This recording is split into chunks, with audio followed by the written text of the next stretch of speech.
à tous, bonjour mesdames, messieurs, bienvenue sur Canal et bienvenue dans la matinale, dans votre matinale socio-culturelle. On se retrouve comme tous les week-ends ici à partir de 9h, heure d'ici, hein, pas de l'autre côté. De l'autre côté, vous rajoutez un plus 1 ou un plus 2 ou un plus 3, ça dépend du continent et du pays dans lequel vous vous trouvez. En tout cas, ce matin, on se retrouve avec tout plein d'invités. Il y aura Samira Zali, elle sera là aujourd'hui. Elle va nous parler de ses astuces déco à elle. Bah ouais, elle va nous présenter un peu tout ça ce matin. Lydia Ladjouzi, l'artisanat et le Made in Algeria, avec un événement d'ailleurs pour le Maulid Nabawi. Ce sera l'occasion d'en parler ce matin avec elle. Elle sera avec nous sur ce plateau. Rappelez-vous, elle déjà, elle est artisane, elle fait de la peinture sur verre, mais pas que. Elle fait tout plein de bonnes choses. Et elle réunit souvent des artisanes et des artisans autour d'elle à travers des expos qui se déroulent un peu partout sur la capitale notamment. Alors du coup, nous, ce matin, qu'est-ce qu'on va faire? On va aller du côté de Tipazin.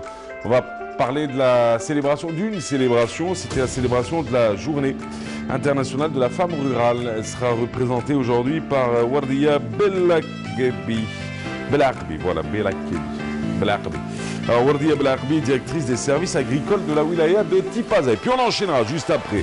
Fares Temash, organisateur du salon algérien des langues. Ça va se dérouler, tiens, ce sera l'occasion d'en parler. C'est le salon algérien des langues et des séjours linguistiques et on finira tout à l'heure avec...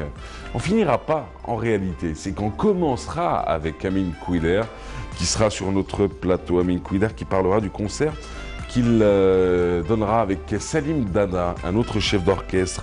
Ce sera l'occasion d'en parler. Ça se passe le 19 octobre, donc demain. Et c'est à l'Opéra d'Alger. Ben voilà, vous connaissez plus ou moins le programme.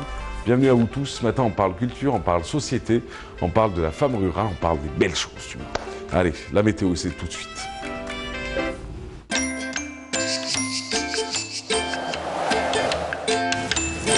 La météo vous est présentée par Mobilis. Mobilis, أينما كنتم. La météo, c'est avec vous, Fallait dire bonjour. Bonjour à vous, Mahlaz, et bonjour aussi à tous ceux qui nous regardent ce matin. Excellent réveil à vous tous, ravis de vous retrouver. Eh bien, aujourd'hui, au programme, le soleil sera présent, les nuages restent d'actualité sur la partie sud. Le temps sera instable, un temps variable, un ciel chargé de nuages est prévu aujourd'hui vers l'extrême sud, le Hogar, le Tassili, le Sahara oriental, le Nord-Sahara, signaler des pluies sous forme d'orage vers ces régions. À noter aussi des vents assez forts, ce qui va engendrer de fréquences sous la de sable sur la majeure partie des régions sahariennes. Au nord, le ciel sera voilé à l'intérieur avec du soleil vers les régions côtières.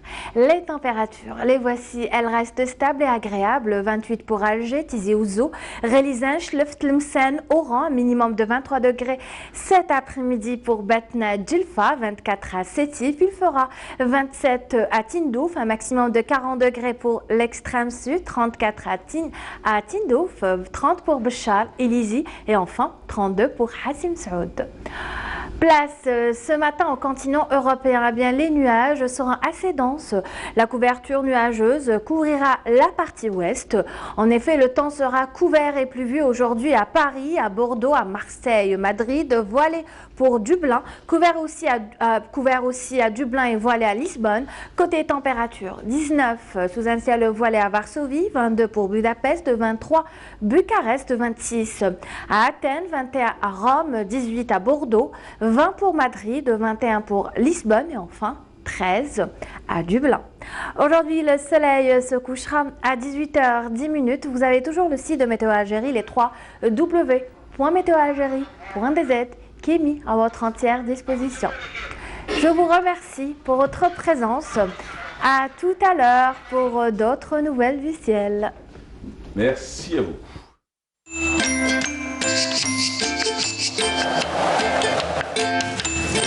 La météo vous est présentée par Mobilis. Mobilis, أينما كنتم. Voilà un peu de fraîcheur sur la partie sud du pays. Tiens, c'est le monde à l'envers hein, et du soleil du côté du nord du pays. Rendez-vous à midi. À tout à l'heure. À tout à l'heure. Quant à nous, un peu de musique. On va écouter qui? On va écouter le groupe Caméléon. Et on se retrouve juste après avec Amine Kouider.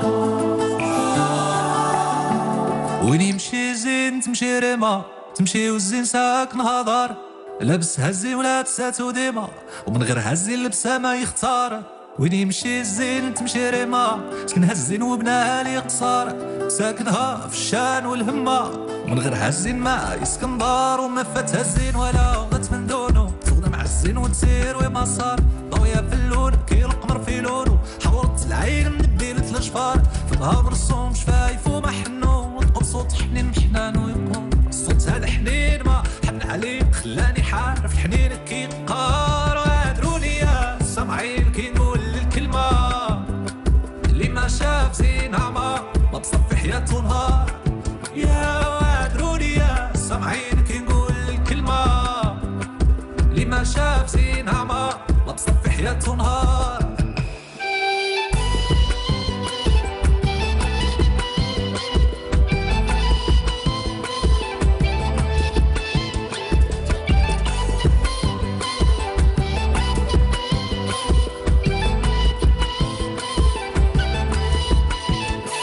وين يمشي زين تمشي ريما سكنها الزين وبناها لي قصار ساكنها في الشان والهمة ومن غير هالزين ما يسكن دار وما فاتها الزين ولا غدت من دونو تغنى مع الزين وتسير وما صار ضوية في اللون كي القمر في لونو حورت العين من بيلة الجفار في النهار مرسوم شفايف وما حنو وتقوم صوت حنين محنان ويقار صوتها الحنين ما حن عليا خلاني حارف حنين كي قار وضياها في الليل كي القمر في ليلو نهار في نهار الشمس طول النهار إلا دخلت دخل النهار في ليلو وإلا خرجت تخرج من الليل نهار وادروني يا سامعين كي نقول الكلمة اللي ما شاف زينها ما بصفي حياته نهار وادروني كي نقول الكلمة اللي ما شاف زينها ما بصفي حياته نهار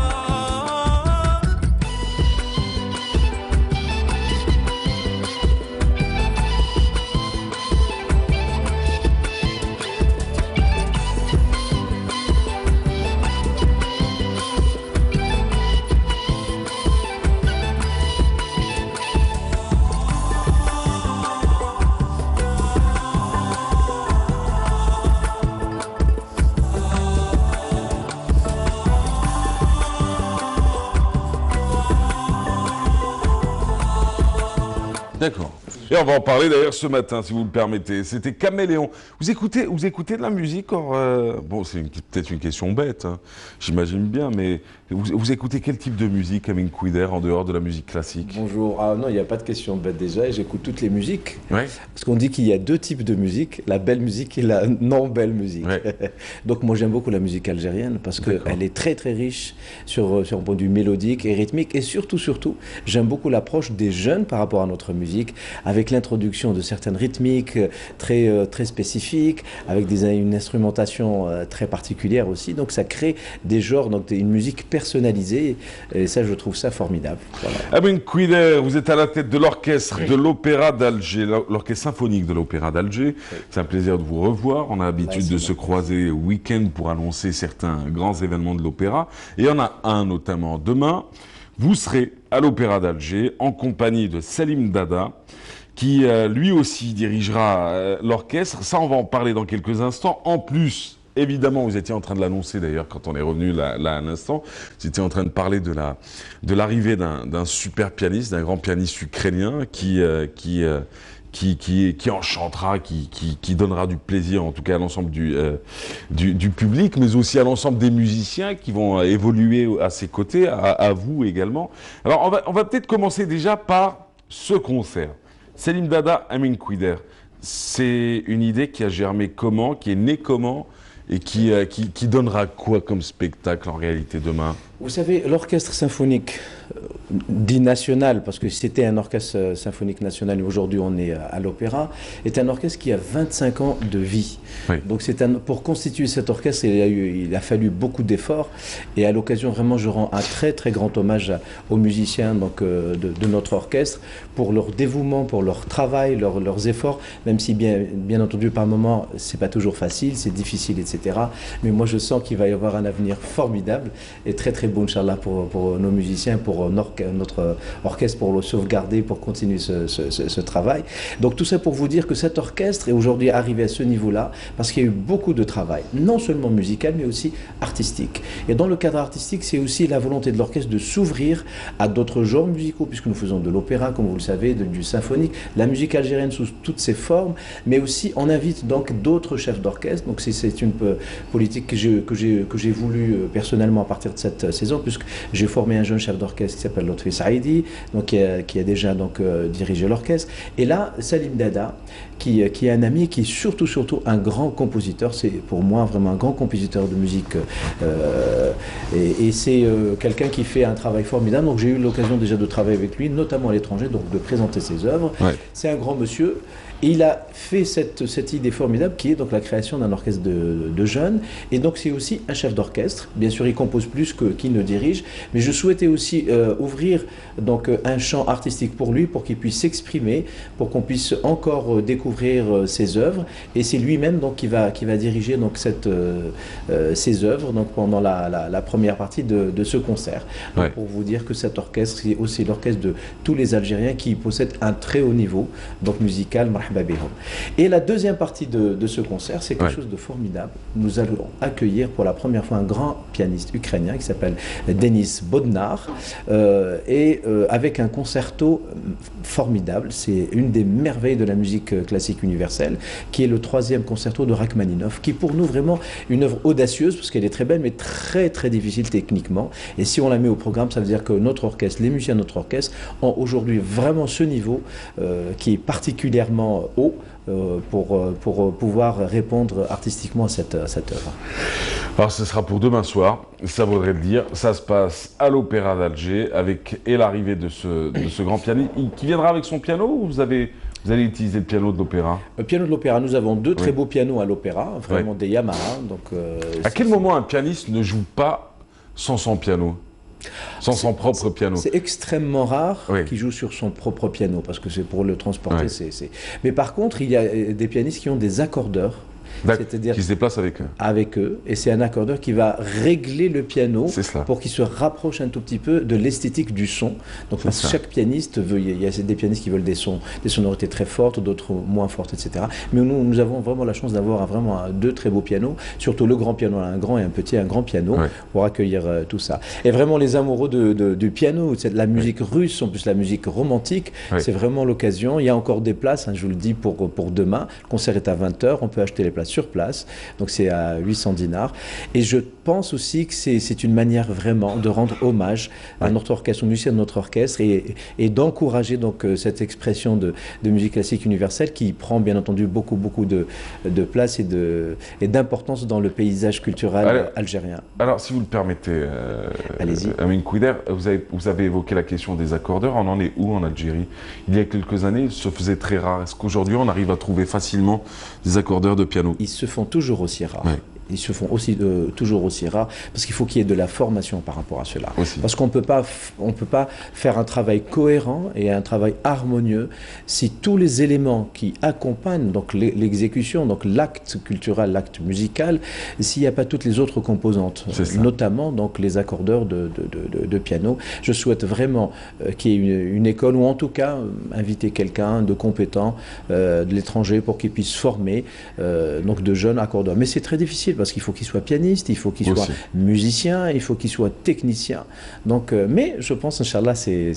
Pour l'instant, il y en a quelques-uns? Il y a quelques-uns, bien sûr, il y en a 3, 4. Avec qui vous travaillez souvent? Oui, on travaille. D'ailleurs, il y en a 2 qui font partie de notre orchestre. Donc, voyez-vous, pour vous dire, dans notre orchestre, il y a des jeunes, des moins jeunes, des accordeurs de piano, des directeurs d'instituts de musique. Donc, je parle de ça parce que cet orchestre, vraiment, est une composante de beaucoup de compétences et surtout beaucoup de générosité humaine et beaucoup d'abnégation pour les musiciens qui font ce travail avec beaucoup d'amour, et le résultat se ressent puisqu'il y a de plus en plus de personnes.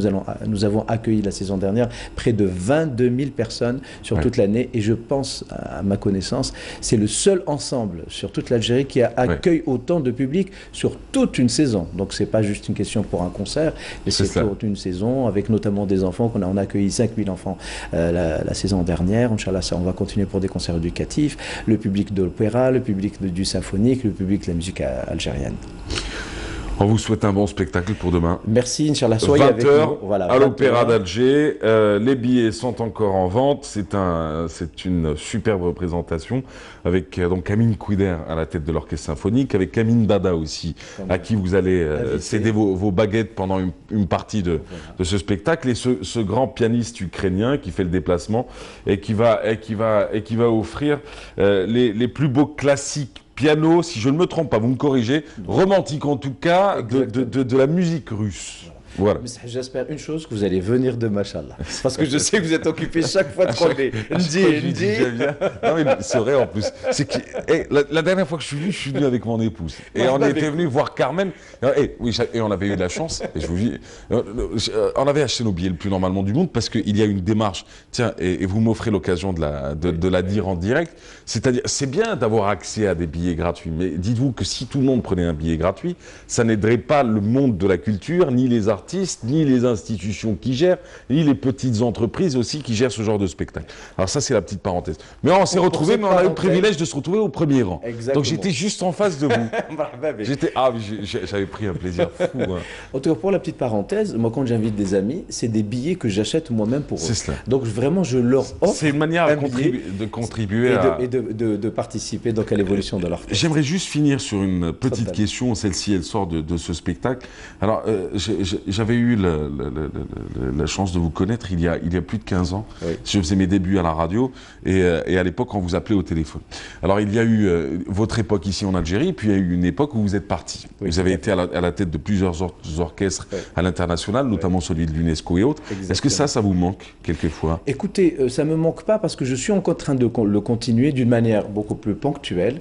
Mais j'ai préféré donc faire mon travail, me concentrer sur vraiment l'évolution de notre orchestre et la sauvegarde de cet orchestre. Parce que bien entendu, comme toute chose, les choses ne sont pas tout le temps stables.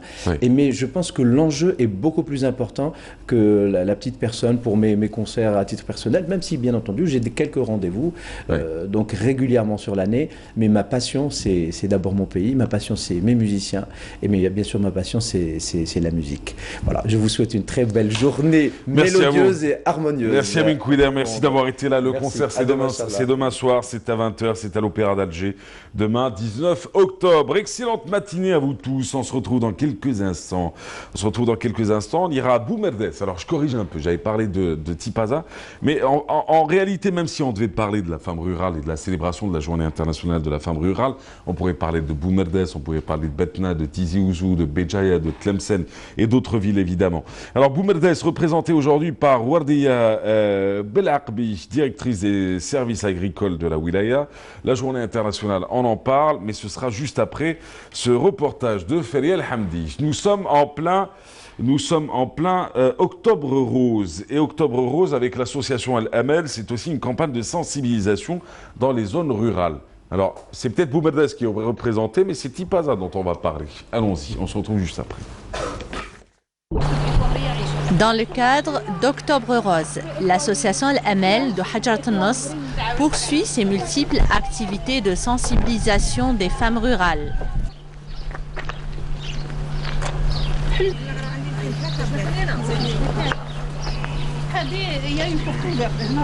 L'association ML Santé de lutte contre le cancer du sein, en collaboration avec le PSP de Cherchel, on a fait cette sortie dans le cadre de la sensibilisation, toujours dans la sensibilisation et le dépistage. La sensibilisation donc consiste à faire connaître à toutes ces femmes leur expliquer, leur parler de la maladie, du danger de la maladie et de la prévention de cette maladie. Comment prévenir la maladie? Donc parce que quand on prévient, quand on fait un dépistage précoce avec une autopalpation, avec une mammographie, on peut détecter la maladie à temps et bien sûr quand elle est détectée à temps, elle est curable à presque 100%. Je témoigne que ces dames et ce personnel qui veillent avec une grande attention jusqu'à dépenser de l'argent de leur poche pour mener à bien cette mission sublime, noble et sublime. L'association Al-Amel Santé de Tipaza, forte de plusieurs membres dont des médecins, des psychologues, des sages-femmes ainsi que des volontaires. Elles sont jeunes, dynamiques, Elle mène des actions de sensibilisation, surtout dans les zones rurales, à travers toutes les villes de la wilaya de Tipaza, pour engager les dépistages précoces. باش نفهموكم على هذا المرض نهضروا لكم عليه داكو باسكو قد ما الانسان يكتشفه على البكري قد ما راح تكون النتائج احسن ان شاء الله. شحال في عمرك الحاجه؟ شحال في عمرك الحاجه؟ Là, on reçoit la patiente. Elle a besoin d'être rassurée, d'avoir assez d'informations, ce qu'on appelle l'éducation pathologique, c'est-à-dire expliquer à la patiente ce que c'est la pathologie, ce que l'association peut lui proposer comme aide.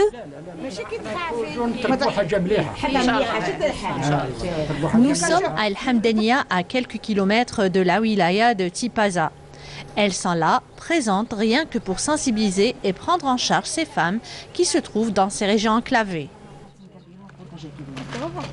Bon, pour ces sorties, vraiment, ça se prépare. Là, pour nous, on fait un effort. Mais c'est un effort, on se fatigue, mais pour le bien de cette campagne de sensibilisation, ce qu'on espère, là, c'est que ce message, soit bénéfique, que toutes ces femmes en profitent. Mais si, et puis ça y est, elles sont passées, on ne fait rien. On leur demande de faire leur mammographie, de faire leur l'autopalpation et de prendre soin de leur santé, parce que c'est très important.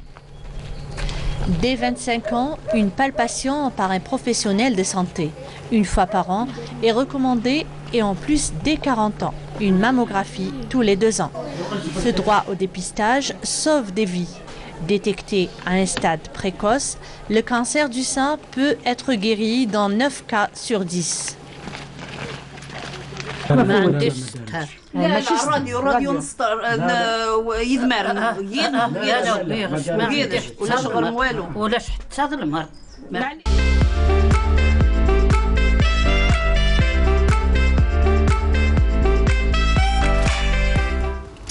Allez, on est de retour. C'était Félix El Hamdi qui nous parlait donc de cette campagne de sensibilisation, l'association El Amel, mais d'autres associations aussi à travers le pays. D'ailleurs, dans cette émission socioculturelle, vous avez sûrement eu l'occasion de croiser beaucoup d'associations, de groupes d'étudiants, de bénévoles qui parlaient de la sensibilisation au cancer du sein.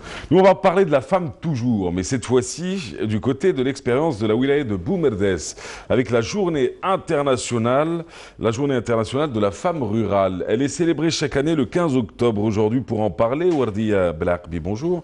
Bienvenue à vous. Alors, vous êtes directrice des services agricoles de la wilaya de Boumerdes. Vous nous faites le plaisir d'être avec nous ce matin. En tout cas, merci à vous. On va commencer par cela. Et puis, on va enchaîner avec la réalité. Parlons un peu de cette journée mondiale. D'abord, journée internationale, 15 octobre, que vous avez jumelée avec une autre journée. À mon tour, je vous dis, moi aussi, je suis heureuse d'être parmi vous. Donc, bonjour à tous les téléspectateurs. Donc, la journée internationale de la femme rurale que nous célébrons chaque année, donc selon le slogan de l'année. Donc, cette année, c'est le rôle de la femme rurale dans la conservation des ressources naturelles. Donc, ça a été célébré à l'instar des autres wilayats. Donc, au niveau de la wilaya de Boumerdes, au niveau d'un centre de loisirs scientifiques de la wilaya de Boumerdes, donc où nous avons jumelé 2 événements, 2 circonstances, la journée internationale de la femme rurale et la journée mondiale de l'alimentation qui suit, donc le 15 et le 16. Ça a été célébré où? Au niveau de la wilaya de Boumerdes. Au niveau du siège de la wilaya? Non, au niveau du CLS, donc c'est le centre de loisirs scientifiques, donc où nous avons, donc il y a eu une exposition des produits du terroir, donc où la femme était présente, notamment par le biais de l'association de la femme rurale de la wilaya de Boumerdes, mais aussi la cellule de la femme rurale qui est rattachée à l'Institut national de vulgarisation agricole.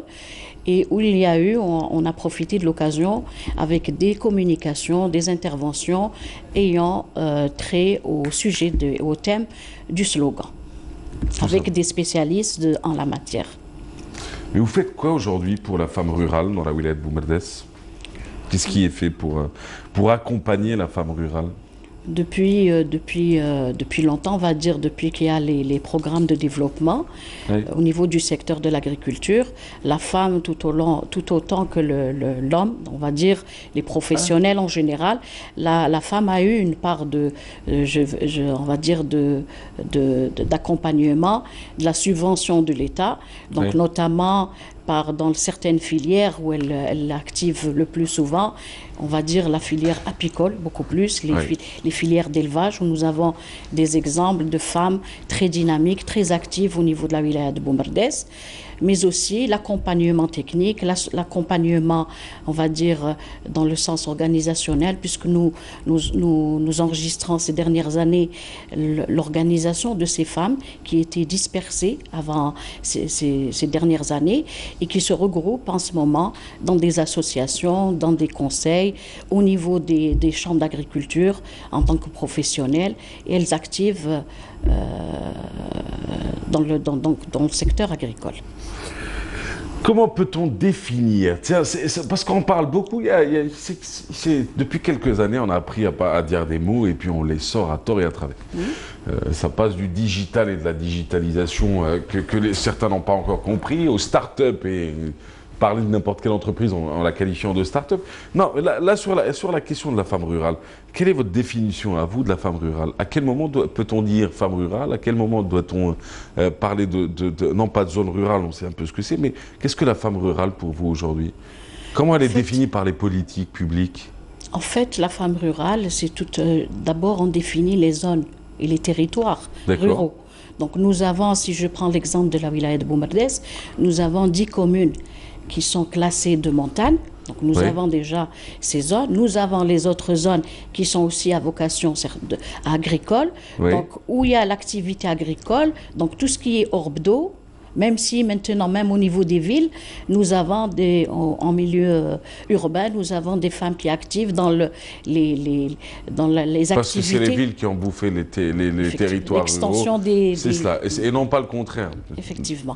Donc ces femmes qui travaillent, qui activent, qui exercent des activités, qui ont une relation avec l'agriculture, donc il y a avec la transformation aussi, puisque nous avons nos grands-mères, les familles, les mères au niveau des familles, même nous avons même des familles productrices. C'est la mère, les filles, les enfants qui travaillent, qui exercent des activités qui ont en relation avec l'agriculture ou un domaine de transformation.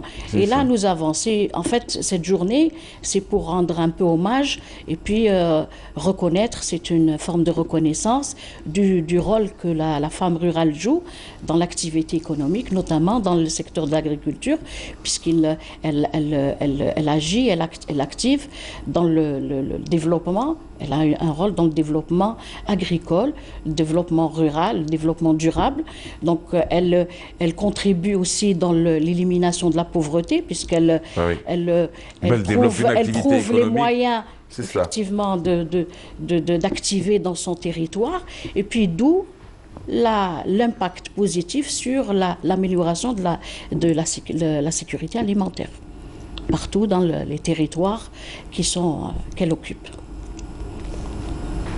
Sécurité alimentaire, c'est une amélioration. Subvenir aux besoins de la communauté et du territoire en question. Voilà. Ouais. Alors, la femme rurale de la wilaya de Boumerdès est connue pour quel type de produits, pour quel type d'activité, pour quel type d'artisanat? Nous avons, selon la localité, nous avons des spécificités par région. Donc, nous avons des localités où la femme, elle est plus dans l'arboriculture, notamment l'oliculture, parce que nous avons, c'est les femmes qui font la cueillette des olives. Au cours de la campagne de la récolte des olives. Donc quand je parle de la région de Tniya, Chabt el-Amer, Bni Amran qui est connue, Tewerga, donc certaines zones au niveau de la wilaya de Boumerdès qui sont connues pour ce potentiel productif. Nous avons une bonne partie, d'ailleurs c'est une proportion très intéressante, très importante, des apicultrices. Donc, elles activent dans l'élevage apicole. Nous avons aussi des agricultrices qui sont versées dans la filière élevage bovin, donc carrément qui font de l'élevage avec leurs vaches laitières. Elles sont même adhérentes au dispositif de collecte de lait. Donc, en tout, pratiquement, nous avons plus de 500, on va dire, agricultrices inscrites au niveau du fichier de la Chambre d'agriculture, même si nous avons d'autres qui activent mais qui ne sont pas inscrites, donc parce que c'est par rapport au foncier, par rapport à la reconnaissance et l'identification de ces exploitations, mais nous avons quand même une activité très variée au niveau de la wilaya de Boumerdès. Tout simplement. Alors, chère madame, maintenant vous avez parlé de comment rendre hommage à la femme rurale de Boumerdès, et vous l'avez fait, d'ailleurs vous avez concrétisé cela, ça s'est passé donc, le 16, donc avant-hier. Ça s'est passé en cette double occasion, Journée internationale de la femme rurale d'un côté, et puis de l'autre côté, vous avez aussi la Journée mondiale de l'alimentation. Je ne vais pas encore vous parler de l'alimentation, même si en fin de compte, vous êtes habilité à répondre à cela, en tant que directrice des services agricoles de la wilaya de Boumerdès, mais je vais vous parler de ce qui est fait aujourd'hui pour cette femme-là, pour l'aider, pour l'accompagner, il est bien de l'inviter à des journées de célébration, il est bien de l'inviter quand on a une visite officielle et qu'on va ramener toutes ces femmes, qu'on va aligner en leur demandant d'exposer leur savoir-faire. Et puis quand cette fameuse délégation va passer, on va finir par les oublier et puis c'est la poussière qui remplace le tout. Ça, on le sait, on a connu ça pendant de longues années. Aujourd'hui, qu'est-ce qui est fait pour la femme rurale? Pour sa pérennité. Non pas de manière événementielle, non pas pour une seule occasion, mais pour tout au long de l'année, pour accompagner cette femme, pour qu'elle-même, elle joue un rôle dans cette micro-société qui est sa zone à elle d'abord pour commencer, et dans l'équilibre de ce qu'elle peut apporter déjà. Effectivement, d'ailleurs, c'est une préoccupation qui m'avait été posée, notamment par la présidente de l'association de la femme rurale de la wilaya de Boumerdès, me disant qu'elle souhaiterait, nous solliciterait pour essayer d'avoir de nombreuses journées où elle pourrait exposer leurs produits, commercialiser leurs produits à travers des espaces commerciaux. Et là, nous sommes là, d'ailleurs, je l'ai rassurée, il faudrait qu'on les accompagne dans ce sens avec les autorités locales. Et là, c'est justement le fait qu'elle soit organisée en association nous facilite un peu la mission. Donc c'est ce genre plutôt d'organisation et de groupement qui nous permettrait d'accompagner aisément ces personnes au niveau, au niveau local, avec l'ensemble des intervenants et des responsables locaux. Mais pour l'instant, on n'y est pas encore. Si. À l'occasion, nous avons... D'ailleurs, quand on parle de la femme rurale, effectivement, il y a cette association, mais nous avons d'autres associations où la femme elle est adhérente. Et donc, je donne l'exemple, nous avons le conseil interprofessionnel de la filière apicole, qui est en ce moment en train d'exposer, de commercialiser dans un espace de la maison de culture, au niveau de la maison de jeunes plutôt, au niveau de la wilaya de Boumerdès, pour commercialiser tout ce qui est produit de la ruche. Et de là, nous avons des femmes qui sont adhérentes, qui sont là à exposer leurs produits et valoriser tous leurs efforts. Tout simplement. Tout simplement. Et tant mieux d'ailleurs. Alors, une question sur l'alimentation. Comment se porte le secteur agricole, le secteur agricole à Boumerdès? On sort un peu de la femme rurale. Oui. Même si elle rentre dans le cadre de vos préoccupations quotidiennes à travers votre fonction aujourd'hui.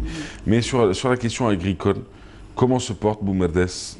Alors, je ne parle pas des autres wilayas, mais Boumerdès, Bouira, Tizi Ouzou, Béjaïa, Borj Bouarerej, toutes ces wilayas qu'on connaît. Vous avez les Chlef, les Mdia, vous avez les Blabbès et d'autres régions, on les connaît pour être des zones agricoles. Enfin, anciennement en tout cas, pendant de longues années, elles ont été un pôle exceptionnel. Depuis quelques années, le métier a été un peu déserté. Et ça se ressent d'ailleurs dans nos paniers. Mais qu'est-ce qui est fait aujourd'hui? Comment ça se passe déjà? Comment se porte le secteur agricole de la wilaya de Boumerdès? Il se porte bien au niveau de la wilaya de Boumerdès, bon, c'est mon appréciation, mais d'ici quelques années, les résultats seront encore meilleurs. Pourquoi? Qu'est-ce qui est fait aujourd'hui pour qu'on puisse récolter demain? Je vais vous expliquer. Bon, effectivement, nous avons une dominance, une vocation agricole qui s'étale sur plus de 62 000 hectares de SAU. Donc nous avons une activité, on va dire, dominante en termes de culture pérenne. Donc nous sommes aussi... Culture pérenne qui veut dire? Culture pérenne, tout ce qui est arboriculture fruitière, tout ce qui est viticulture. Donc nous sommes un pôle producteur, nous sommes classés premiers au niveau national par rapport à la production du raisin. Donc avec plus de 16 000 hectares de vignobles. Donc là, et nous sommes uniquement à près de 12 000 hectares qui sont en production. Donc nous allons d'ici quelques années, enfin les prochaines années, avoir plus de production en termes de raisins puisque le reste des superficies rentrera en production. Déjà là, il va y avoir la rentrée en production de ces vignobles. Nous avons aussi une superficie considérable en termes d'agrumes, qui est importante. C'est une filière qui commence à émerger au niveau de la wilaya de Boumerdès. Nous avons ça en termes de culture pérenne, aussi l'oliculture, puisque nous avons plus de 8 000 hectares en oliculture et nous faisons une moyenne de 1 900 000 litres de production de l'huile d'olive par an. Cette année, c'est une année, Inch'Allah, exceptionnelle. Nous escomptons atteindre une production quand même record, parce que les évaluations sont très intéressantes. En termes d'élevage, donc nous avons quand même un pôle important d'aviculture qui commence aussi à émerger au niveau d'une certaine zone qu'on appelle Tawerga. Donc en termes d'aviculture aussi, c'est important. En termes de maraîchage, nous produisons près de 4 millions de quintaux par an de maraîchage. Et donc, c'est avec ces productions, sans omettre tout ce qui est tout ce qui est miel. Donc, nous sommes, en termes de classement, nous sommes classés 15e au niveau national par rapport à ces filières. Par rapport à donc je disais, au maraîchage, nous sommes classés 8e. Donc c'est important. Et en termes de production, pour aller vers la valeur de la production, nous sommes, pour l'année 2018, c'était une valeur de production qu'on a enregistrée de 79 milliards de dinars. Cette valeur qui va tendre à s'élever les prochaines années, Inch'Allah, avec la rentrée en production de certaines filières. Merci madame. Je vous remercie. Je vous souhaite beaucoup de belles choses. Merci, à vous aussi. En espérant vous revoir bientôt. Inch'Allah. N'attendez pas les grandes occasions. Hein. Vous pouvez venir à l'occasion pour développer des petites thématiques qui vont permettre de faire dans la pédagogie. C'est-à-dire, on manque beaucoup de ça dans notre société. On manque énormément de... C'est-à-dire qu'il y a deux langages. Il y a celui de ceux qui détiennent le savoir et il y a de ceux qui consomment le savoir. Et entre les deux, quelquefois, il y a comme un fossé. Il y a comme un fossé.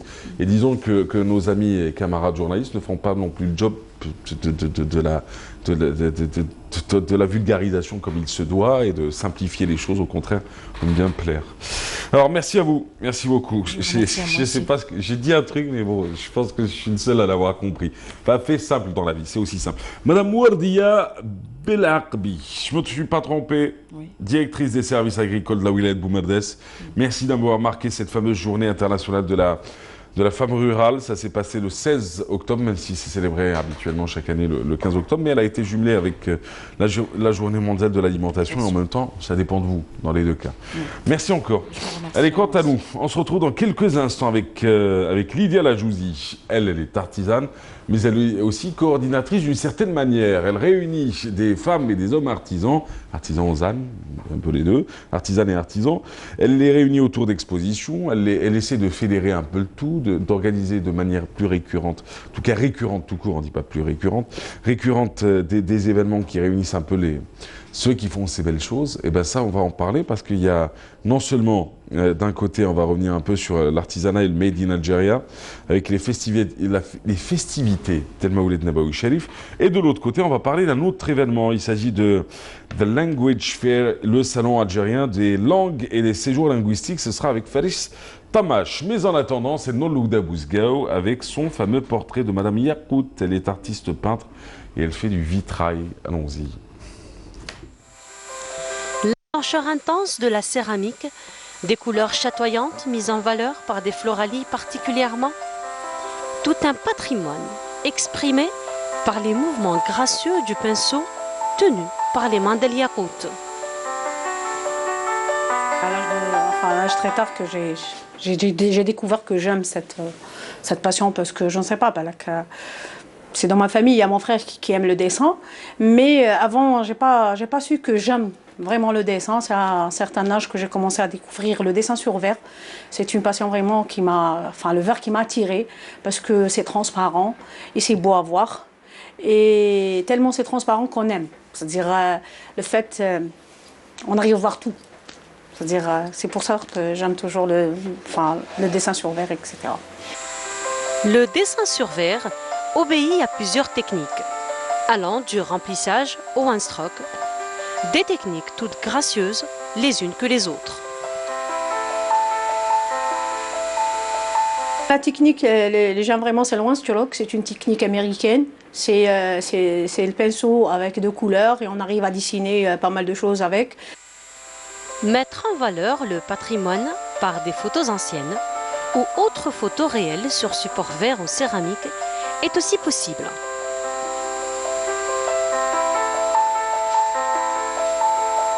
La technique du collage est un autre savoir-faire dans l'art du vitrail. Le découpage, c'est le papier de riz. Et ça, c'est une technique que j'aime vraiment parce que ça complète aussi, c'est-à-dire avec une peinture. C'est-à-dire, on ne peut pas le faire tout seul. C'est-à-dire, il y a toujours une peinture qui le complète le travail tana, l'objet, l'icône fait le papier. Mais pour Liakot, la porcelaine et la céramique restent les 2 supports les plus prisés par ses pinceaux et ses créations. Ces 2 supports lui permettent d'exhiber l'orgueil de la femme, à savoir son amour pour la vaisselle et les objets de décoration. Ce que je préfère, c'est toujours la céramique ou la porcelaine. Bien sûr, le verre aussi, mais beaucoup plus, c'est la porcelaine. La porcelaine, parce que c'est facile à travailler, et puis c'est beau. Et surtout la vaisselle, c'est ce que j'adore. Parce que c'est des trucs qu'on utilise quotidiennement. Et on a des gens qui préfèrent personnaliser leurs objets et aussi faire des cadeaux. Personnaliser, il n'y a pas mieux, avoir une pièce unique pour offrir, etc. C'est-à-dire, on arrive à satisfaire les gens de cette façon-là. C'est-à-dire, nous en Algérie, on n'a pas l'art fait bladna, c'est pas tout le monde qui sait c'est quoi un objet ou là qui est personnalisé ou là un truc unique, une pièce unique. C'est-à-dire, on essaie toujours d'attirer les gens, premièrement par la vaisselle, parce que les femmes algériennes, elles aiment toujours la vaisselle. Et puis, on commence à leur montrer d'autres objets, nos souvenirs. Cela dit, selon Yakut, même si la porcelaine et la céramique sont de très beaux supports, si le mariage de couleurs ne suit pas, le final ne sera pas satisfaisant. On ne peut pas choisir les couleurs parce qu'on aime ces couleurs-là, non. C'est vaste, et puis on devrait voir les gens, qu'est-ce qu'ils préfèrent aussi. Mais aussi savoir marier les couleurs. Si on n'arrive pas à marier, on n'arrive jamais à avoir un objet parfait. C'est-à-dire, même si les gens nous demandent des couleurs qui ne marchent pas, on ne peut pas les faire. C'est-à-dire, on doit choisir les couleurs qui nous arrangent et qui donnent un truc bien fait, la peinture, bien sûr. Faire un tour chez Liakut reste une véritable partie de plaisir où le savoir-faire, la création et l'utilité se conjuguent au présent de l'offrande.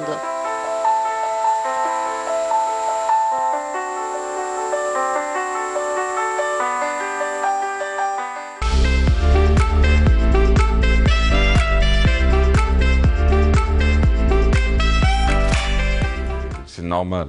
Excellente matinée à vous tous. On est de retour comme annoncé. D'un côté, Madame Lydia Ladjouzi. Comment ça va bien? Très très bien. Comment va votre moitié?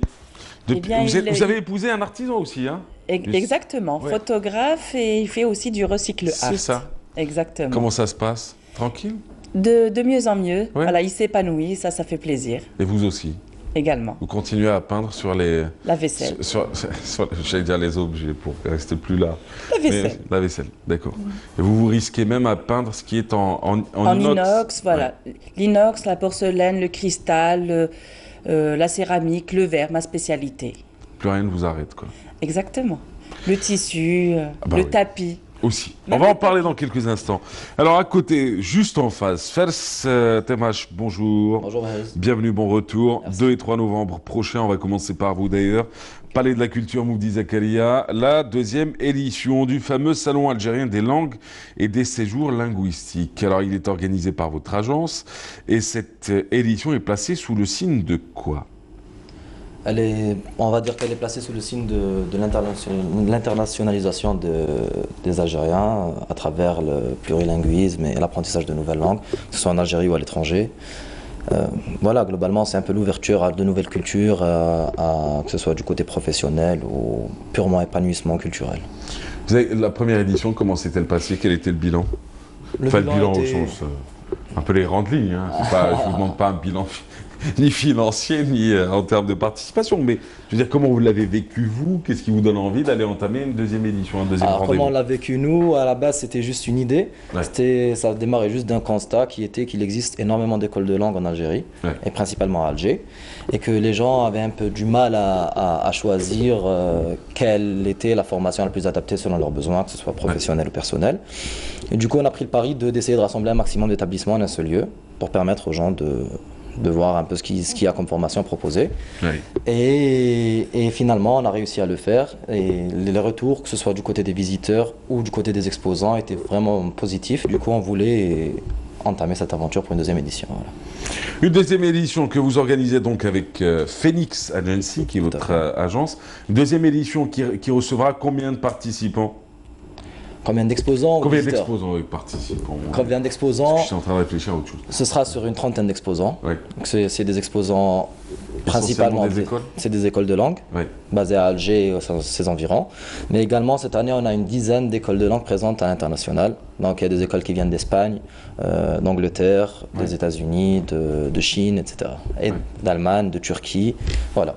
C'est-à-dire que vraiment, on est vraiment content par rapport à cette 2e édition parce que c'est en train de prendre un peu plus d'ampleur au niveau international et c'est un peu l'objectif du salon. Alors il y a le premier volet qui est celui de l'enseignement de la langue, des langues étrangères. Ouais. Ça, vous avez parlé d'ailleurs de la problématique, comment choisir la bonne école, pour quel niveau, pour quel type de besoin pour chacun. Tout à fait. Ça c'est un fait. Et puis il y a aussi cette nouvelle tendance depuis quelques années, c'est les séjours linguistiques. Ouais. Ils ont existé depuis la nuit des temps. Ah. Mais ça prend forme en tout cas. Ça s'organise de manière plus quoi? Plus organisée, plus structurée. Ouais. Là, c'est bien, c'est le mot. Alors, depuis quelques années, ici en Algérie, mais en termes de potentialité du marché, ça donne quoi? Y a-t-il réellement des gens qui payent pour partir en voyage pour un séjour linguistique?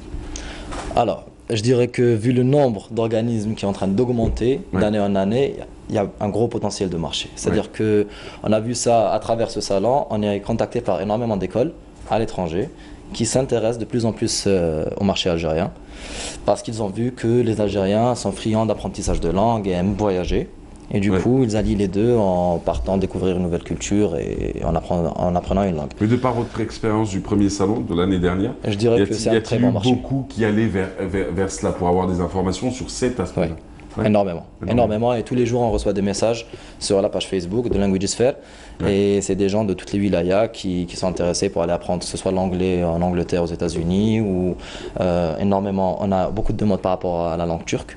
Ouais. Donc les gens sont en train de partir en masse, on va dire, en Turquie pour apprendre la langue turque. Ouais. Y a aussi beaucoup d'engouement pour l'allemand, ouais, et le chinois. Ah ouais? Et le chinois, oui. D'ailleurs, il y aura des universités et des écoles de langue chinoise qui sont présentes au salon. Avant, on disait que le mandarin, mais en réalité, le mandarin ne représente pas la langue la plus parlée en Chine, c'est l'une des langues de la Chine. Exactement. Ouais. C'est-à-dire que pour faire petite classe, on disait avant, quand on nous disait le chinois, on disait le mandarin. Mais en réalité, quand vous parlez avec de vrais citoyens chinois, on vous dit oui, le mandarin c'est bien, mais il y a aussi d'autres langues chez nous. Donc dire la langue chinoise est la langue qui réunit toutes les langues. Tout à fait, voilà. C'est ça. C'est intéressant d'un côté. Vous parlez quelle langue? Essentiellement français. Et l'arabe, évidemment. Quand je peux. J'adore.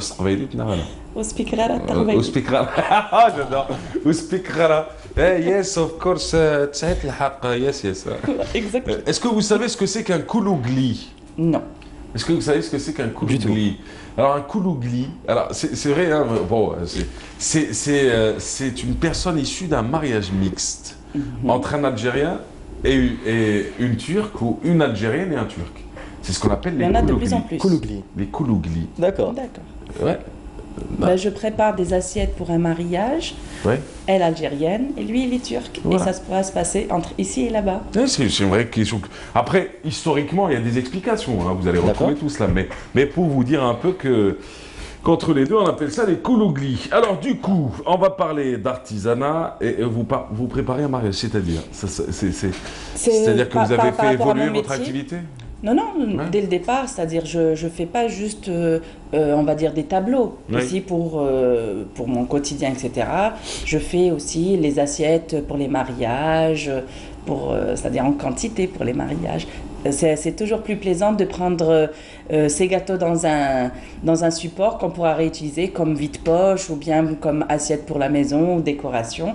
Et le fait main, c'est plus intéressant qu'un objet acheté banalement avec juste une petite dorure. D'accord. Et ça marche? Ça plaît beaucoup. Ça plaît. Entre le ça marche et ça plaît, il y a un monde. Oui. Ça pourrait marcher mieux. Ça pourrait marcher mieux. Oui. Les gens préfèrent la facilité d'acheter des choses. Et finalement, aussi le coût des produits? Pas forcément. Quand on voit qu'une boîte en carton coûte 500-600 dinars. Oui.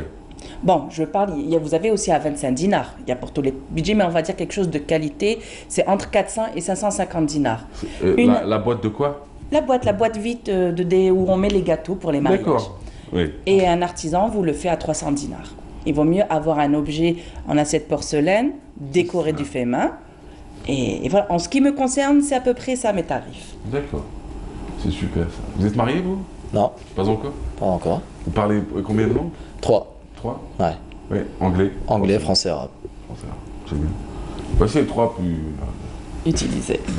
En même temps, vous en avez une qui est la nôtre, la deuxième qui est culturellement et un leg, et la troisième qui vous permet de voyager partout dans le monde. C'est ça. Et c'est très bien. Ni complexe ni autre. Ne pas chercher plus loin les problèmes quand il n'y en a pas. Alors du coup, le Mawlid Nabawi, c'est pour quand, tiens? Alors le Mouloud, c'est soit le 10, soit le 11, selon le calendrier. On attend la lune. Novembre prochain. Et vous vous réunissez encore une fois, des artisans et des artisanes, dans un lieu qui se trouve où? Le Hamma, l'hôtel qui est le Sofitel. D'accord. Du coup, vous réunissez combien d'artisans? Exactement. Oui. Exactement 30 cette année. D'accord. On a rempli le lobby de cet hôtel et il y aura une mixité de créativité exceptionnelle. Ouais. À chaque fois que j'organise un événement, j'essaye que ça soit le plus riche possible, le plus intéressant et qu'il n'y ait pas une redondance d'artisans. Et pour le Mouloud, c'est la 4e année d'affilée que je l'organise là-bas. C'est le marché du Mouloud. Donc les gens peuvent venir la veille, l'avant-veille du Mouloud. Ils achètent leurs produits pour le fêter avec leur famille. Par exemple, que ce soit les bougies, tammina, le henna, plein de produits comme ça. Ou bien des petites tenues pour les enfants, de la broderie, de la céramique ou présenter après les mets qu'on va poser sur la table, de la décoration qui sort un petit peu de l'ordinaire. C'est vraiment très varié. Et j'invite vraiment toutes les personnes qui seront sur Alger cette période-là, du 9 au 16 novembre, passer au moins une fois et découvrir ce que la créativité algérienne offre. Parce qu'il va y avoir des artisans qui vont venir de différentes wilayas, Tougourt, Constantine, Oran, et j'en passe. Hein. Gardaïa, là je vous cite voilà, les principaux, mais il y aura beaucoup plus que ça. Et surtout, toute personne qui va venir, on va lui offrir un ticket de tombola. Oui. Et à la fin de l'événement, il peut repartir avec tous les produits. Il va y avoir quand même 30 cadeaux à gagner. Donc il y a 30 personnes qui auront la chance de gagner une création offerte généreusement par les artisans. C'est top ça. Et il faut se faire plaisir dans la vie. C'est vrai, tout à fait. Non, là, vous ne faites pas plaisir. Là, vous attendez la chance, que la chance vous fasse plaisir. Parce que se faire plaisir, c'est se donner les moyens. De venir nous voir, c'est une très belle sortie. Surtout, venez avec vos enfants pour découvrir ce que le patrimoine de notre pays peut offrir en termes de créativité, comme je disais. Et ils vont pouvoir voir qu'on peut faire, le fait main évolue dans notre pays. Ce n'est plus les créations des années 80, mal coupées, mal collées, etc. Il y a du beau et du bon. Il y a du beau et du bon. Alors, il y a un chiffre qui a été exposé il y a quelques jours qui est assez, je dirais inquiétant parce qu'il est maladroitement et pas réfléchi, mais il a été annoncé, c'est 30 milliards de dollars que l'Algérie pourrait faire rentrer annuellement par les produits du terroir, ce qui a été contredit par les vrais économistes parce qu'on dit que pour arriver à ce niveau-là, il faudrait déjà qu'il y ait le double de cette population et qui elle-même se consacre à. Mais ce qu'on va retenir aussi, c'est la partie positive de ce qui est annoncé.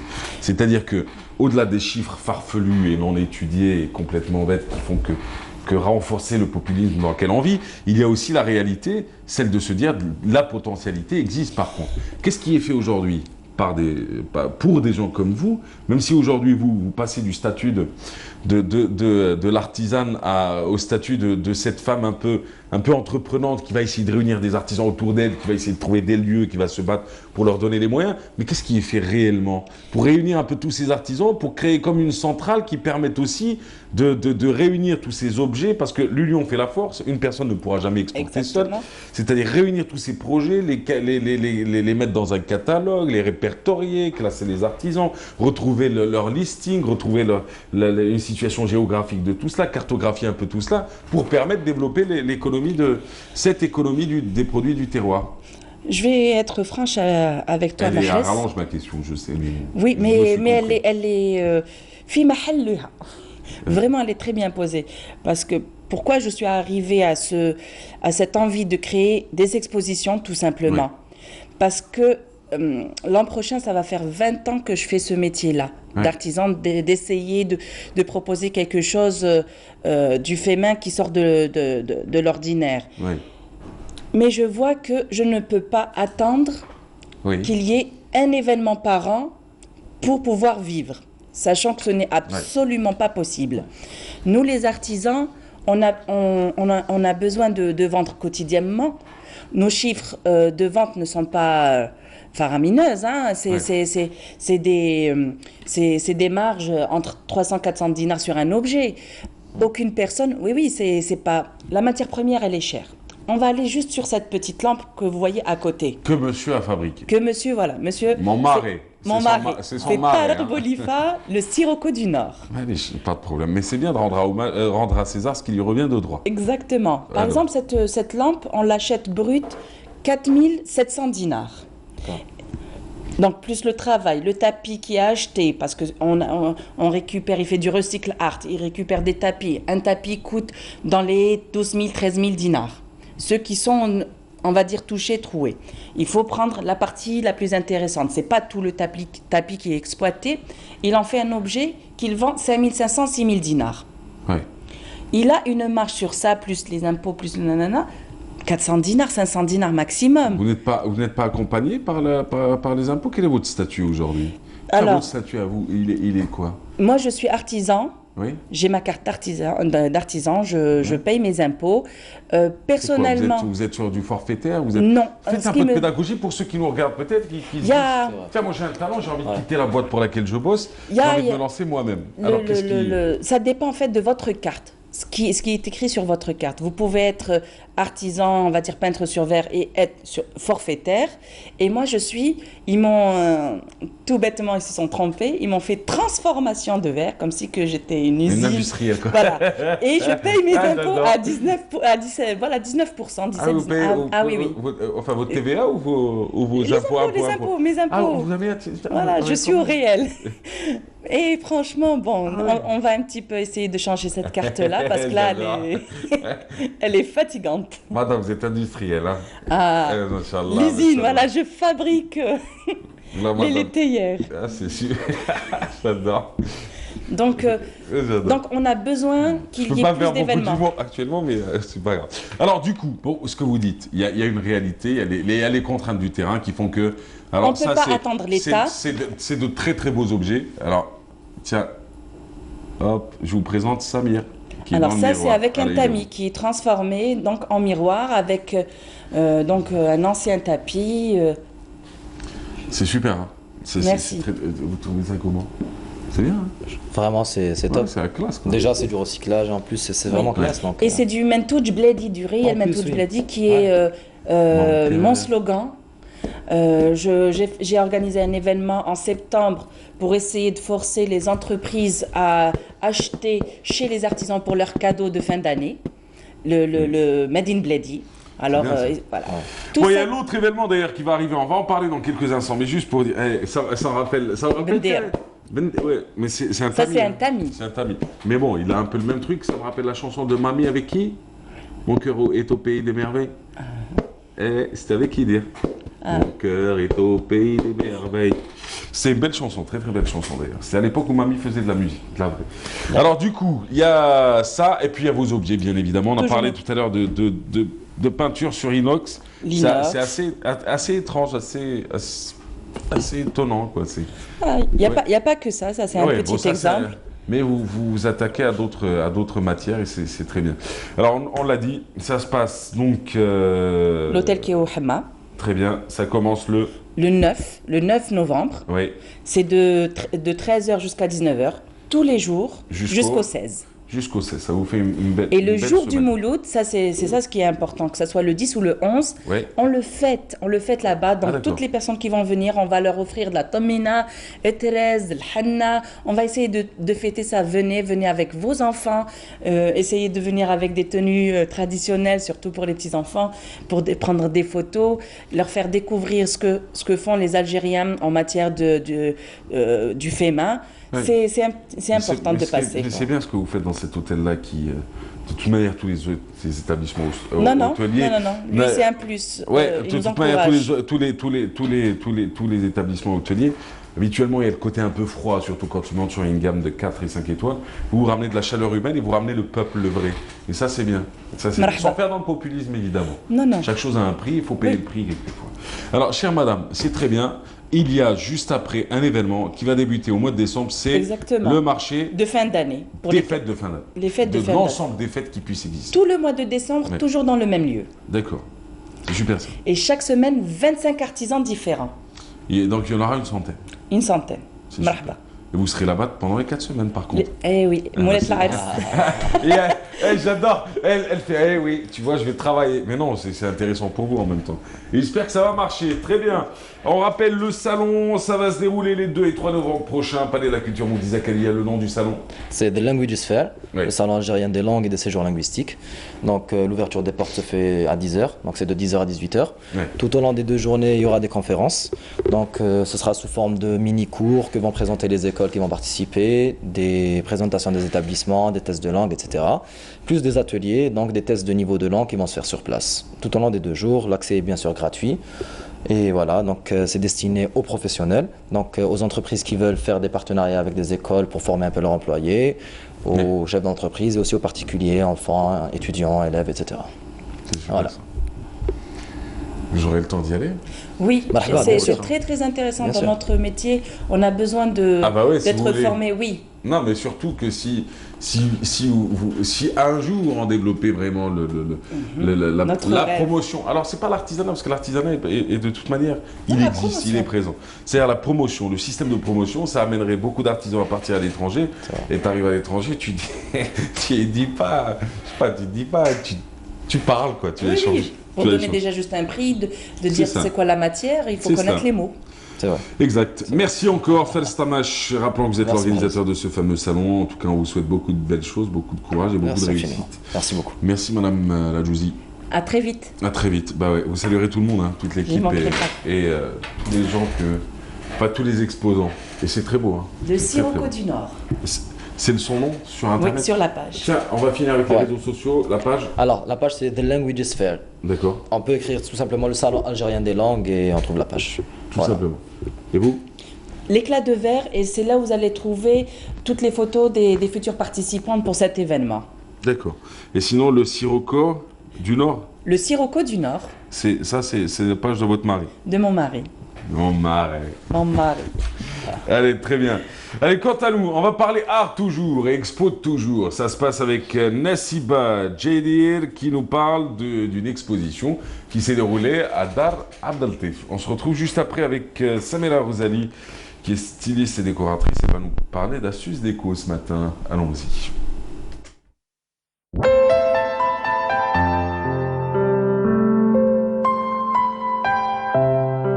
À Dar Abdel Taif, on libère ses forces créatives. Dans cette exposition, on ose et l'on innove. Dans leur dynamique artistique, une approche plastique qui en dit long sur la sensibilité de ces plasticiens. Des idées, un concept, tout en se laissant guider par leur ferveur artistique. Ces œuvres d'art laissent le champ libre à l'interprétation. Il y a des œuvres qui sont tissées et à partir du tissage, donc, il y a le métissage. Après, il y a une technique mixte, peinture-tissage, parce qu'en tant que plasticienne, je me suis spécialisée en tissage contemporain et mon désir c'était d'innover. Et le désir d'innover en fait naître une technique mixte, inédite, qui unit deux passions, la peinture et le tissage. Les artistes sont venus pour montrer leur création et se confronter aux artistes qui ont eu des expériences à l'étranger par rapport à leur vécu ici et à l'étranger et ceux qui font leur création ici en Algérie. Et puis voilà, ces artistes de la diaspora qui ont une certaine visibilité à l'étranger, on a voulu, l'Agence algérienne pour le rayonnement culturel a voulu leur donner une visibilité chez eux, dans leur pays. Autour de cette exposition, des artistes aux références bien établies.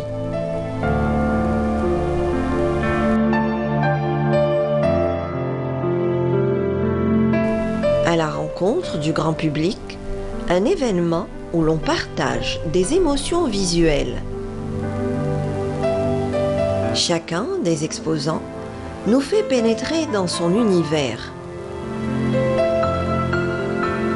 Un travail artistique adapté à l'espace et présenté de manière différente. Des supports, des matières utilisées et des techniques qui englobent une vision avec tout un processus de réflexion. Sur le plan technique, j'essaie d'inventer mon médium. Donc en l'occurrence, je travaille sur le pixel pour montrer, si vous voulez, que nous sommes dans un monde très virtuel, où le virtuel est extrêmement présent et que le jeune est beaucoup influencé par ce virtuel et quelquefois et souvent de façon négative. Donc je m'explique, c'est-à-dire qu'en fait, on a perdu les liens humains. On se rend compte que les jeunes utilisent énormément Internet, etc. et ne se rendent pas compte de la perte des valeurs, de la perte de la communication humaine. Dans cette forme contemporaine d'expression artistique, chacun y va dans sa réflexion. Un vécu, une certaine philosophie de la vie, tout en restant attentif à tout ce qui se passe autour de soi et dans le monde. J'ai réuni quelques travaux, quelques réflexions sur la Casbah depuis, on va dire, 2017, 2018, 2019. Je vais peut-être commencer par le dernier, où c'est une réflexion sur la ruine. C'est-à-dire que la perte d'une telle Casbah et de telle Casbah au pluriel, c'est la perte de l'urbanisme en Algérie. On commence simultanément à faire de vraies études, de programmes, d'examens urbains, comment recoudre, comment recréer du tissu urbain. Mon sujet principal, c'est un peu des sujets sociaux qui abordent la jeunesse, qui abordent la précarité, qui abordent le féminin et plein d'autres choses. Et donc voilà, ce qu'on a concocté pour, je parle de moi, ce que j'ai concocté pour cette exposition. Et dans ce champ thématique, ces plasticiens laissent libre cours à leur imagination. Une imagination débordante, avec en toile de fond toute une gestuelle et une symbolique en action. Il y a un panneau juste derrière moi qui va être en fait où je vais inviter le public à remplir ce panneau par des mots d'amour, c'est-à-dire j'aime. Qu'est-ce qu'on aime? J'aime ma mère, ou j'aime les voitures, ou j'aime rêvasser, ou j'aime la liberté, ou j'aime la démocratie, ou enfin tout ce qu'on peut voilà, associer au mot amour, en utilisant certains clichés comme les roses. Et donc il y a une espèce de miroir entre deux roses. Il y a une première partie à l'entrée et une deuxième partie ici. Là, ce sont des vraies roses qui seront plantées avant mon départ, ici pour participer à recréer un jardin ici à la Villa Abdeltef. Au-delà de cette exposition, des échanges d'expériences, discussions et confrontations d'idées. Avec leur réalisation, ces plasticiens ont investi cet espace culturel. Un espace où ils ont développé leurs projets artistiques. Rencontre d'ici et d'ailleurs, une exposition qui invite à la créativité et à la découverte dans ce lieu d'art et d'histoire.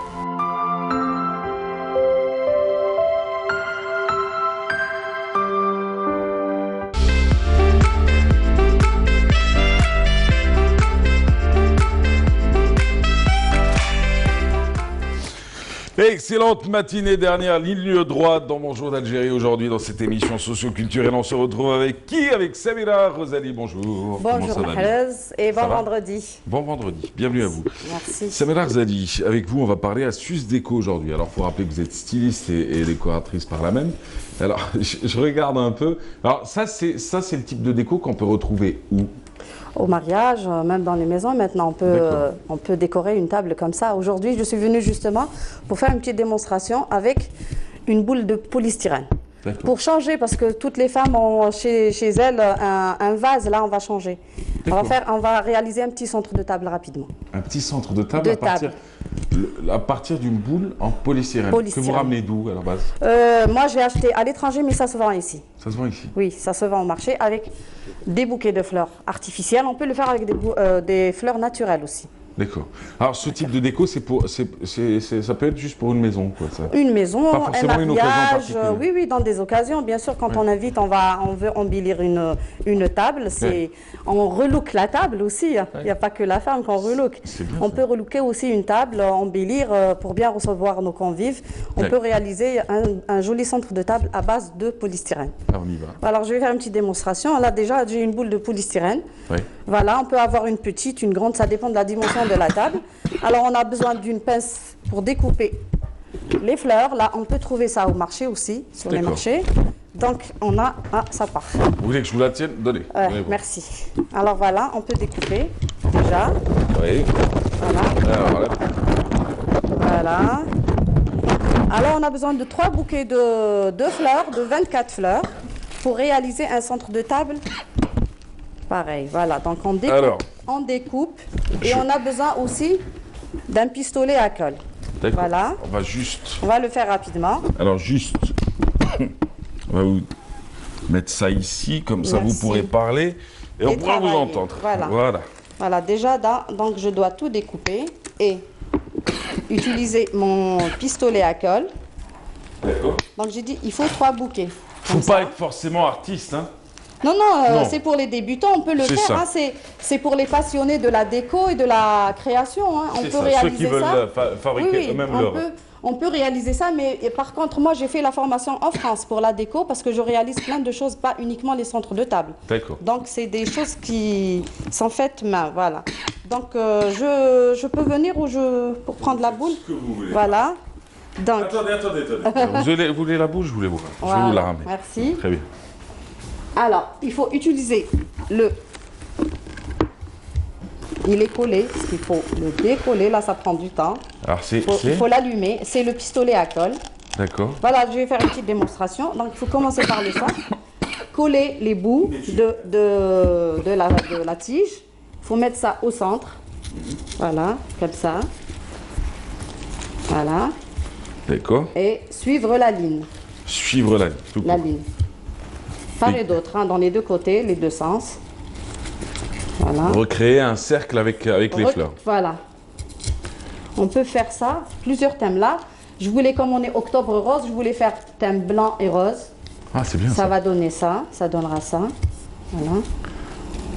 Et on peut faire même des trucs pour les enfants. Hein. Aussi, il y a des décos pour enfants, pour décorer leur bureau, leur chambre et tout ça. Voilà, on peut faire ça. Voilà. Bon, ça prend minimum 20 minutes pour faire tout ça. À la fin, ça va donner ça.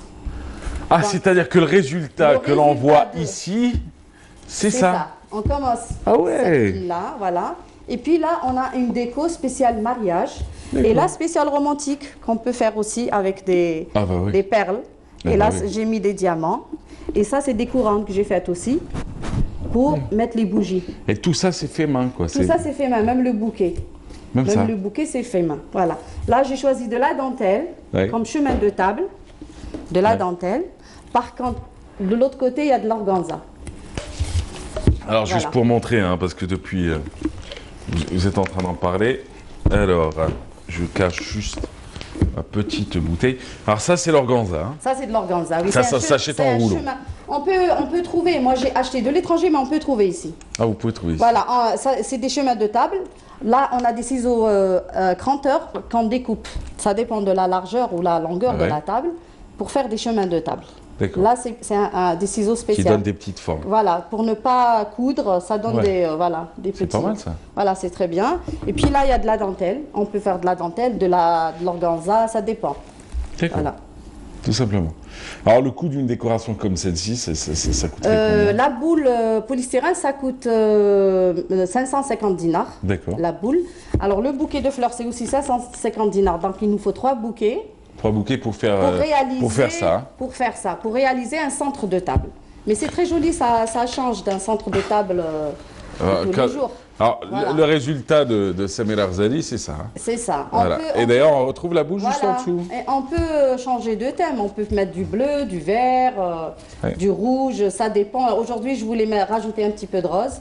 C'est le octobre rose. Voilà, je voulais suivre. Et ça peut être recyclé en plus. Oui, bien sûr. C'est-à-dire qu'on peut le réutiliser à d'autres occasions. Oui, bien sûr. Et on peut réaliser ça avec des fleurs naturelles aussi. Hein. Ah ouais. Sauf qu'il faut avoir de la mousse qu'on mouille et puis on met en place des tiges. Ça, c'est différent. Oui, c'est un peu plus... Parce que c'est vrai que le polystyrène, il faut avoir quand même... C'est assez rigide, quoi.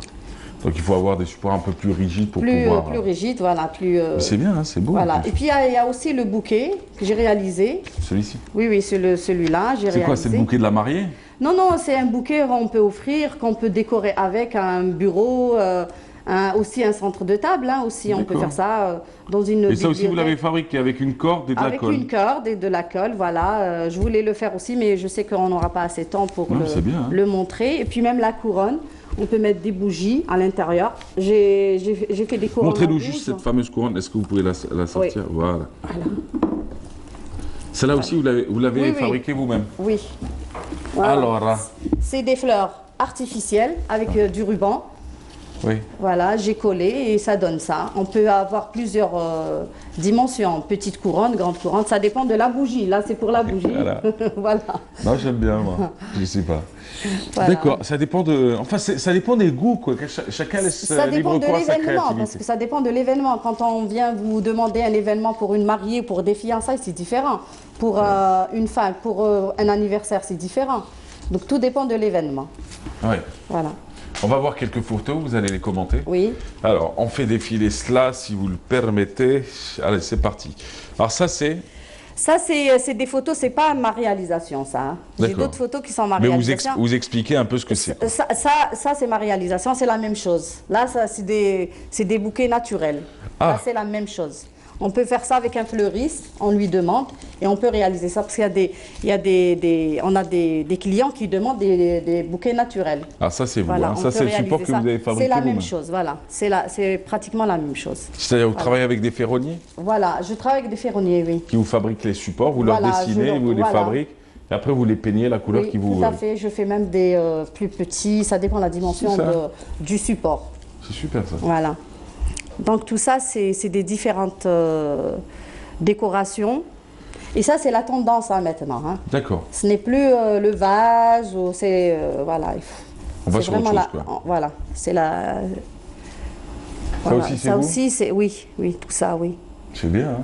Ouais, ça, la décoration, ça dépend. Maintenant, on a des décorations champêtres, vintage, ça revient, le vintage aussi. Hein. On a le vintage, on a le décoration. Là, c'est avec des perles que j'ai ramenées, qu'on achète aussi. Là aussi, je peux, par exemple, on peut embellir. Par exemple, là, on peut rajouter ça ici. Voilà, c'est un petit accessoire pour mettre en valeur le... Faites voir, juste pour le montrer, parce que vous êtes en train de parler, je crois que... Alors, voilà. Montrez voir. Voilà. Ça. Elle parlait de ces perles-là. Alors, voilà, ces perles-là qu'elle pourrait rajouter au bouquet. Au bouquet, au centre de table. Voilà. Ça donne un petit plus à notre centre de table. D'accord. Voilà. Et je sais que toutes les femmes aiment les fleurs. Il n'y a pas plus joli que les fleurs. Ah oui, c'est vrai. Voilà. Parce que les c'est pas un collier, hein, Mahraza? Ouais, parce que les femmes sont des fleurs, c'est pour ça qu'elles aiment les fleurs. Oui. Bah oui, tout simplement. Oui. Heureusement. Alors, tout ça, on est en train de voir donc des idées de... Voilà. Et vous l'avez dit, hein, ça dépend de ce que vous avez envie comme décoration. De réaliser. Ça dépend de ce que nous demande le client. Aussi. Et on peut toujours conseiller.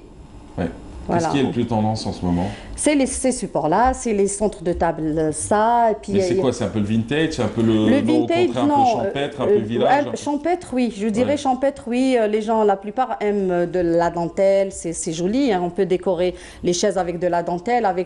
Là, comme j'ai fait là maintenant, c'est de la dentelle. D'accord. C'est des chemins de table en dentelle, des housses en dentelle. On peut aussi décorer ça. C'est ça, le champêtre. Et le vintage, c'est la tendance. Ouais. Ouais. Super ça. Alors, la boule, vous avez montré un peu comment ça fonctionne. Polystyrène, oui. Ah, ça c'est super. Oui. Ah, ça c'est on peut trouver de différents modèles. Hein. Petite, grande. On peut transformer en carré, en support. On peut découper. Donc on peut l'utiliser comme on veut. La boule polystyrène. C'est vraiment très joli dans un centre de table. Ça vraiment embellit la table. Hein. Ouais. Voilà. Ah, c'est clair. Ah, quand tu vois ça, ouais. Ouais. Bah oui, déjà, le plateau, il est joli aujourd'hui. Hein. Ouais, ça change les fleurs, un peu. ça change, oui. Ouais, ça change du plexi. Oui. Ouais. Alors, du coup, vous avez montré tout ça. Vous formez aujourd'hui des jeunes ou est-ce que vous faites exclusivement de la décoration?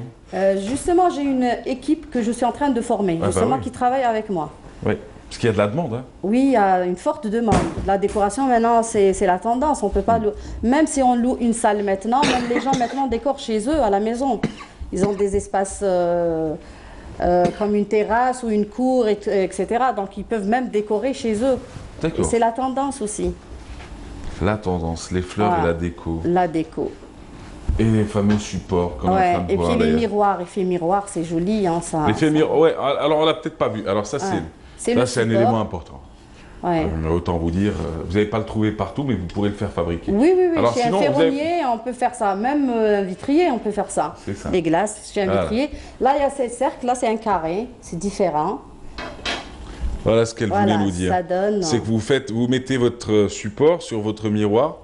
Si tu ne montres pas, tu sais, je ne vais pas tenir longtemps. Voilà, merci. Alors du coup, et on met juste au-dessus le fameux bouquet. Le fameux bouquet. Et le fameux bouquet, du coup, ça donnera quoi? Ça donnera ce superbe effet. Ce côté un peu... On peut mettre un chemin de table comme on peut éviter. Moi, le conseil que je donne, il ne faut pas trop charger la table. Il faut la laisser simple. Il ne faut pas vraiment trop charger. C'est vrai. Parce que le bling-bling, c'est pas très joli dans une décoration. C'est fini, quoi. C'est fini, il faut laisser... On appelait ça le rococo à l'époque. Voilà, le rococo, il faut laisser la table simple. Ah, ça tombe là. Ouais, ça c'est de ma faute. Voilà, c'est pas collé, c'est pas grave. Non, c'est pas grave. Hein. C'est pas le plus grave. important, c'est de montrer surtout. Voilà, il y a les fleurs. Vous faites beaucoup de mariages? Oui, ouais. Oui, mais maintenant c'est... Mais entre le stylisme et la déco, c'est quoi vous avez un petit penchant en ce moment? En fin de compte, je me retrouve aussi, parce qu'il y a de la création aussi dans la décoration. Ah, c'est clair. J'aime beaucoup, et puis ça me plaît, ça me déstresse. Aussi. Là, je conseille aux femmes qui sont à la maison, qui peuvent faire ça seules, ça vraiment occupe l'esprit, ça déstresse, ça fait vraiment du bien. Ouais. La décoration. Et donc vous faites les deux aujourd'hui? Je fais les deux, oui. C'est-à-dire que quand on va voir Samir Arzali, on peut autant lui parler de tenues traditionnelles un peu revisitées à la touche Samira aussi. Et de la déco aussi. Ou sinon de la déco. De la déco, tout à c'est super, fait. ça. Tout à fait. En plus, je fais des choses faites main, quoi. Oui, oui. Voilà. C'est-à-dire que chaque objet est unique d'une certaine manière. C'est ça le charme et c'est ça l'exclusivité. Il faut que le client ait sa propre création. C'est ça. Sinon, si on fait tous la même chose, c'est pas... ça tombe là. Non mais c'est pas grave. En même temps, c'est pas le lieu pour. Oui, on va pas dire que c'est le meilleur. On va pas dire que c'est le meilleur atelier du monde ici. Non, c'est parce que c'est pas vraiment le lieu. J'aurais aimé avoir une table et faire une vraie démonstration là. Non, c'est déjà très bien. Hein. Là, déjà, là, on n'a pas assez de temps. Non, non, mais la question du temps n'est plus une question qui se pose en télévision de toute manière. Vous avez 3 minutes, vous changez le monde. Hein. Voilà. C'est pas ça le problème. Voilà. Non, c'est qu'effectivement, en termes de support, c'est pas ce qu'il y avait de mieux. Mais en tout cas, on aura appris beaucoup avec vous aujourd'hui. La boule de body sirène, vous dites que c'est dispo sur le marché. Vous montrez comment on peut transformer un bouquet en plastique à un objet de décoration tout autre. Alors vous coupez d'un côté. Vraiment pas cher, hein, qui ne coûte vraiment pas cher. On peut faire des merveilles selon ses propres goûts. On peut décorer ça à la maison aussi, dans une salle à manger, même pour les tables basses. Oui. Il faut choisir d'autres formes uniquement. Voilà. Oui. Donc on peut décorer table basse ou carrément une salle à manger. Donc chez vous, ça doit être fleuri, c'est ça? Sincèrement. Pas vraiment. Ah, pas vraiment. Pas vraiment. Si, j'adore les fleurs. Mais j'ai plus de fleurs naturelles. Ouais, bon, de vraies fleurs. Je préfère les vraies fleurs. Mais sinon, vous avez des fleurs, quoi. Oui, j'ai des fleurs, mais j'ai pas beaucoup de fleurs chez moi. D'accord. Voilà. Ouais. En même temps, vous devez être tellement occupé. J'ai dans mon atelier, j'ai énormément de fleurs. J'ai toutes sortes de fleurs. Ça fait combien de temps que vous êtes lancé dans la déco? Dans la déco, ça va faire 3 ans. 3 ans? Oui, 3 ans. Déjà, quand même. Oui, ça passe. Et vous en avez très peu parlé? Oui, j'ai pas eu l'occasion, c'est tout, mais quand même les gens me connaissent maintenant dans la déco aussi. Hein, quand ils viennent voir Samira Arzali pour le stylisme et pour la déco aussi. Et pour la déco aussi. Déjà quand elle vient, une mariée me dit « Ah, vous me faites la tenue et est-ce que vous pouvez me décorer la salle ?» Donc je fais les deux. C'est super ça. Voilà, et j'ai une équipe pour ça aussi. Eh ben, c'est très très bien, on vous souhaite beaucoup de succès. Vous avez une page Facebook ou pas? Oui, c'est Samira Ghazaili. Samira Ghazaili, tout court. Tout court, voilà. Mon Instagram aussi, la même chose. Ouais. Voilà. Bon, en tout cas, on vous souhaite beaucoup de succès. Merci. Instagram aussi. Instagram ça, aussi. C'est super. Eh ben oui. Ah bah oui, vous avez raison. Hein. Vous avez des choses à montrer. Il faut être à la page. Hein. Ah bah oui, vous avez tout à fait raison. Ouais, vous avez des choses à montrer, il faut les montrer, tout court. Voilà. Moi, j'ai quitté Instagram, tiens, par contre. C'est vrai ça. J'ai quitté Instagram il y a 6-7 mois, je crois, si je ne me trompe pas. Je trouvais que, moi par contre, j'avais rien à montrer. Pourquoi? Et je trouvais mégalo et trop égocentrique d'être sur un réseau social où on mettait que des photos. Dans votre cas, c'est autre chose. C'est là où on dit, oui, parce que vous faites des tenues, vous faites de la déco, il y a l'image. Moi, je dois montrer ce que je fais quand même. Bah, c'est exactement ça. Et quand vous prenez un gars, je veux dire, tu montes ton visage tous les jours, j'ai mangé ça, j'ai bu ça. Être sa propre télé-réalité, quelquefois un peu mal faite, c'était pas professionnel qu'autre chose. C'est ça, mais c'est super. Hein. Non, mais au contraire, moi je salue tous ceux qui ont un compte Instagram. Moi je dis juste, dans mon cas, ceux qui ne retrouvent pas, dites-vous, je ne vous ai pas viré, je ne vous ai pas bloqué, c'est juste que j'y suis pas. Tout court, et je suis très heureux sur Twitter et Facebook. Alors du coup, camarades, c'était un plaisir de vous avoir avec nous aujourd'hui. Nos invités, Lydia Ladjouzi, elle a parlé de cette exposition de femmes et d'hommes artisans. Ça se passe où? Ça se passe à l'hôtel Sofitel Hamma. Ça se passe à partir du 9 au 16 novembre prochain. On a parlé d'un autre salon, c'est le Languages Fair, c'est le salon des langues et des séjours linguistiques. C'était un jeune Fadel Stamash qui nous en a parlé. Lui, c'est du 2 au 3 novembre et c'est au Palais de la Culture, Moufdi Zakaria. Aujourd'hui, c'était l'occasion aussi de parler de la femme rurale avec la célébration de la journée internationale. Ça s'est passé le 15. Boumerdès comme ville exemple ce matin. On en a parlé, on est revenu un peu sur les conditions de la femme rurale, ce qui était fait pour accompagner la femme rurale et sur l'importance des produits du terroir. Et évidemment, Amin Kouider, demain soir avec Selim Dada et un grand pianiste ukrainien. Ça se passe à l'Opéra d'Alger. Merci camarades, merci Clébo Bougra qui était à la réalisation, Myriam Akak, notre chef d'unité, merci à Hanan qui était au Scriptana. Merci